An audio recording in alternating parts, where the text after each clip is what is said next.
salamat din. Tapos na maglinis ng bahay. Kain na mga sa mga nag-Bible.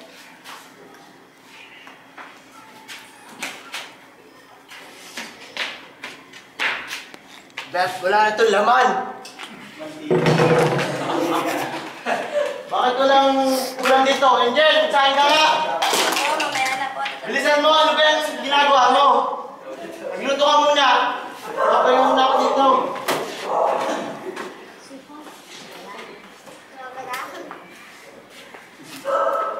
Angel, tapos ka na kung magluto. May pasok ako yun sa bar, ah. Pasok? Lagi po. Asa ba si Ken? Yan po sa kwarto niya. Ken, halika nga dito, Ken! Oh, ano yan? Halika dito, laban yung culture ko bukas. Lalaban ko? Ano ka, may utusan? Makaalis nga muna dito. Wala ka talagang kwenta? Sige pa, hindi ako ate po maglalaban. O sige, mabuti pa nga. Okay, papasok na.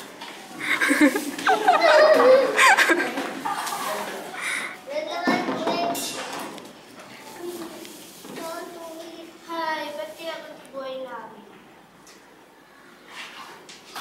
Ba't kaya ganito? Siguro isang pagsubok lang sa amin ng Panginoon.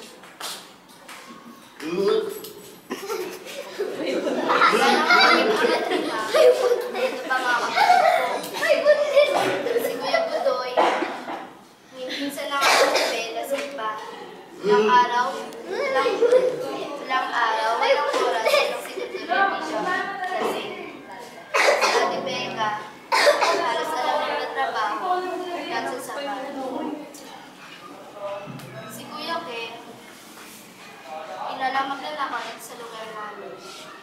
At lagi naman ang kulungan. Sana minsan ma-realize nila ang mali ginagawa nila. At sana makilala na nila ang Panginoon para hindi na ganito ang buhay niya. At makasama ko na sila pagpupuli sa Panginoon. Kinabukasan, habang naglilinis ng bahay si Angel, bigla siyang inatake na kanyang malarasa.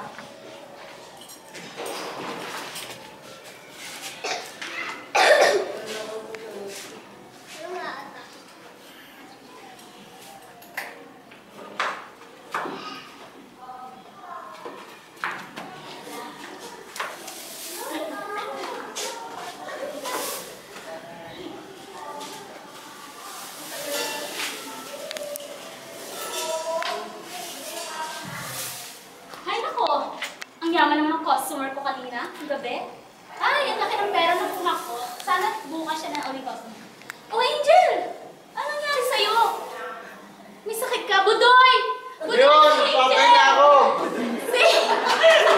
Ano ba yun? Angel, may nagdadala dito. Hinimatay siya, tulungan mo ko. Ano? Bilisan mo! Oo, tayo natin. Ano nga yan? Si Angel, may sakit. Bumili ka nga ng gamot! Ayoko Wala nga. ka kwenta! Sayang pera ko dyan. Di mo ba narinig ate mo? Bumili ka ng gamot. Itaan mo nga ako. Bumili ka.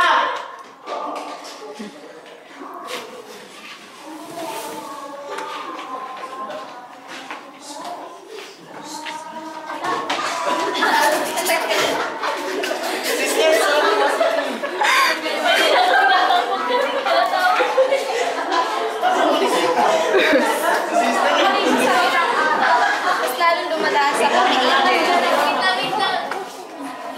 Wala na. Yan na. Baka na ano. Ay, natangin ako